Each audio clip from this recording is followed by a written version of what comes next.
everyone. I'm Christine Tulley, President and Executive Writing Coach at Defend, Publish, and Lead, and welcome to episode 242, Teaching Overload. This particular semester, I have 10 classes. Yes, 10. It's a lot. That is not what's supposed to happen in an ordinary semester. I've talked a lot on this podcast about how I'm at a institution that is a comprehensive university that has a heavy teaching load. Most faculty have a 4-4 teaching load. And then if you have administration, you might have some release time here and there. And at the moment, we have the biggest freshman class that we've had in a long time. So there's a lot of extra class and just things like that that need to be covered. I have an administrative responsibility where I need to think through where those first year students are going into writing classes. And if I cannot get somebody to teach the class, then a lot of times it will fall to me, which is what happened this semester.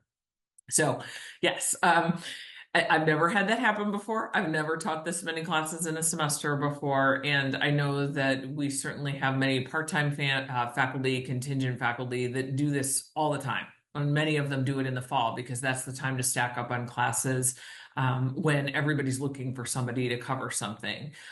So what I wanted to do in this episode today is just talk about three things that I know need to happen with teaching generally, but also in a very, very busy semester when you're teaching overload. What are some things that are sort of non-negotiable to make this work? And of course, this podcast is really talking more about scholarly writing, productivity, good habits, and things like that. And so one of the reasons why I wanted to do this particular episode is when I started picking up class after class. First, I had 6 classes, then 7, then 8. I did start thinking every time I'm taking another class full of writers, that means my own writing is even less likely to get completed. And so there's a couple of strategies that I'm going to show you, some on screen and some I'll talk about verbally.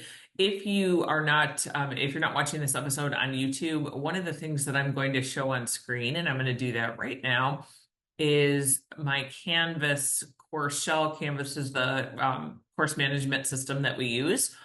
And one of the things that I have not experimented a whole lot with is color coding with my little Canvas classes. So if you don't use Canvas, there's a little square for each class you have, and you can change the colors on it. So usually it generates random colors when new classes are created, but you can change them. I've never bothered. I just always left them whatever they were, but I know some people really get into that. So one of the things I started thinking about is, hey, I have many sections of our college writing 1 class. And of course, one of the benefits of a course management system is you can copy materials from one class into another. But I realized pretty quickly that I'm going to get confused which is the class that I'm building all the content in and which are the copies of that class. So I need to determine which is sort of the primary section that I do all the work in, and then I very systematically copy material over. So one of the ways I started thinking about this was to think about a good scholarly routine. So ordinarily, if I have multiple sections of a class, I will think that the lowest section number is the class I'm going to use as the primary. In my case, if you're watching it on YouTube, you can see that I have a class that has a 7-3 class, and I have a 7-2, and the 7-3 is actually my primary class. And that is because that section 7-2 is a very small section, and it's possible those students might move into other classes as space opens up. So I picked the kind of the most logical class with the lowest number to be the primary class. And the other thing that I did, which I'm showing on screen, but I can just describe it, is I decided to make the primary class green, like just a regular green color, and I made all the secondary sections, I made them all like an olive green. So it stands out to me that, hey, everything green is your college writing 1 class. But the main green, the bright green, is the one that you build everything in and then you copy over. And then I just tend to copy things over in a row. A lot of times I will make a checklist. So one of the things that shocked a couple of faculty members when I was doing a workshop is that at the moment, out of my load, I've got seven sections of this college writing 1 section, which is crazy. So one of the things that shows up to me though is I can see like, hey, once I knock out all the green stuff, I'm most of the way home on any kind of teaching prep or anything like that. So other things that I thought about with that is any other classes I have in my course management system, they're just a different color. Like I made sure they weren't green. I just picked different colors for everything else. So that was one way that I think it was really helpful for me to kind of think through how I wanted to take care of some just organizational business, because every week I'm going to need to create content and then copy it over. So that's the first thing. Two other things we've talked a lot about on this podcast are thinking through time for grading and time for teaching prep. And one of the things that will strike me when I do workshops with faculty about time management and teaching is I will say, well, when is your set time for grading? And so many people will just say, well, I do it at night, or I do it, I do it during my office hours or something like that. But they can't really establish a set time. They can't really like pin down like, hey, I do it at 3 o'clock on Fridays or something like that. During a teaching overload semester, it's very, very easy, and I can say this from personal experience, very, very easy to get backed up on grading. And I could see, especially with 10 classes, this could happen very, very quickly. I could not stay on top of it for, say, 3 days, and I could be behind by 45 papers. It could be a lot. So I know for me, I had to think very strategically about when I will be doing some grading versus when am I going to work on my own scholarly writing or my own teaching preparation. So I'm going to talk about all those three things in conjunction, but I would argue you definitely need some grading set aside time. You definitely need some prep set aside time. So let's start with the grading. Grading for me, I don't tend to have anxiety that I have a lot of it to do. I know that is not the same for everyone.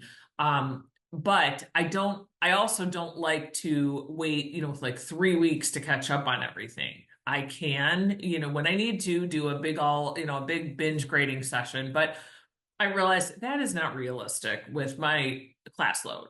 There's no way I could read something like 60 papers in one day. Like that's just not going to happen. So one of the things I looked at more carefully about my schedule is I looked at when are my good times to get any writing done. I'm lucky because this is a thing I have not mentioned yet in this episode, but somebody might be wondering, how do you even get to 10 classes? Well, I am fortunate, very fortunate, that 8 of the 10 are asynchronous online. I can do them at any point. So that has been the one kind of saving thing. I do have 2 face-to-face classes. Fortunately for those, one is a Tuesday, Thursday that just meets, an hour and a half each time, and the other one is my weekly graduate seminar. So when I look at my week, and this is one of the reasons why you want to think through a rhythm of a week, is I say, well, Monday, I technically don't have anything. Now, of course, I have a lot of work to do. And so does everybody else. Like we all can find things to do, but I know Monday is my good day. So even though I don't necessarily like to write for, say, like 5-6 hours at a time, one thing I know that will probably have to happen this semester is that Monday, no matter what, has to be a writing day. So I already looked ahead into my calendar and I said, okay, do I have any appointments on Monday? Do I have any meetings on Monday? Can I just make sure that they're all happening, say, after 1 o'clock, or can I move them to another day? So I did as much moving as possible. And then I blocked out Monday mornings from like 8 o'clock to 1 or 8 o'clock to 2, depending on what I had going on. So that was one thing. The other thing I found is I have a pretty nice slice of time Wednesday morning for about 2.5 hours. It's not a big giant chunk. That for many of us, that is a big giant chunk. It's not, a whole day, but it's another day I could get some work done. So I blocked out all that time. And what I ended up with is I figured out I have something like between 6 and 8 hours a week that I could get some writing done. I talk a lot on this episode about having a writing range, and this is one of the reasons why that I know I'm going to try no matter what to get 6 hours of writing done in a week. And so the way that I thought about this is that because I don't teach until Tuesday, in my mind, my week technically starts on Tuesday. So it's okay to use Monday for some scholarly work. But that's all I'm going to do. I'm going to get some on Monday, get some on Wednesday, and that will be it. That's kind of unlike other ways that I normally work. I tend to be more of like knocking it out a little bit at a time on a weekday, and then I just don't do it on the weekends.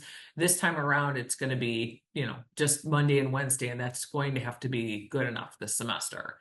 So with that being said, I mentioned I teach a class on Tuesday and Thursday during the day. It's at 11 o'clock. And so what I decided on Tuesday and Thursday is I'm just going to designate those days as just grading days, catching up on student email days, all the things to basically all my responses to my students are going to happen on Tuesdays and Thursdays. That's also a time when I tend to meet with any of our part-time faculty as part of my administrative responsibility. And I just right now, I know that those 2 days, they're kind of broken up with a lot of other things, and I can kind of dip in and out of grading all day. I don't know this, but I'm hoping that 2 days, kind of full days around other obligations to grade will be enough. We'll see if I need to add some more time. I know that I have a block of time on Wednesday afternoon I could use. So if you're kind of keeping up, Monday's kind of a writing day. Tuesday, Thursday are teaching just the one class and then grading all around it and doing some meetings. And Wednesday is the same if I need to use Wednesday. Fridays, I have reserved Friday morning because I know with this many classes and also just in general life stuff, like what appointments are happening for my kids or, when was the last time I went to the dentist or something like that. I know I am going to have a meeting with myself every single Friday. I've mentioned this before on the podcast where I generally go to like a nice coffee shop. I go get the really good cup of, the good latte, and I'd sit with my planner and just figure out the next week. Normally that I allow myself an hour for that. So a lot of times it doesn't take an hour. Sometimes it's just a quick half hour, cup of coffee and run. But I know this time I blocked myself for 2 hours on Friday to just deal with the logistics of life. I hated to do it, but I know I have to do it because I'm going to need to keep track of like all kinds of things going on in my classes that are not just grading. So for example, we have a lot of student athletes on my campus. I have to think about like, oh, well, did this person get that assignment or has this person completed this back work? I have a couple people that need accommodations. I need to do some stuff with that. So I just know Friday morning I need to do that, but also look ahead to any time conflicts that I did not catch before I had these 10 classes. So 2 hours just to kind of sort out logistics of life, including things like, where do I need to drive my one daughter who can't drive yet? What do I do with that? So Friday morning, I know I need to do that. I left myself Saturday as kind of a day to do nothing. I know I'm going to need it. And then I mentioned this in a workshop about teaching prep, because if you're wondering, like, well, with that many classes, isn't there all this prep and all that kind of stuff? Yes. I'm fortunate that, like I said, several of them are the same. So I can prep it once and then copy it into classes. So that is definitely is helpful. But the other thing is, fortunately for me, it is a fall semester in Ohio in the United States. And I'm a Browns fan. So yes, I'm from Cleveland originally. I love the Browns. And so honestly, on Sundays, my husband and I, a lot of times Sundays in the fall, from like 1 o'clock on, there's just football on all day. And I have found for me, that is an excellent time to do teaching preparation because I'm able to work on some stuff, watch a little bit of the game, work on some stuff, watch a little of the game. And so I made a slogan for myself. I've been doing this every fall for I don't know how long, but I basically made a slogan that was just like from one until I'm done. So I might finish with prepping, for the week by 5 p.m. It might be 9 p.m. I don't know.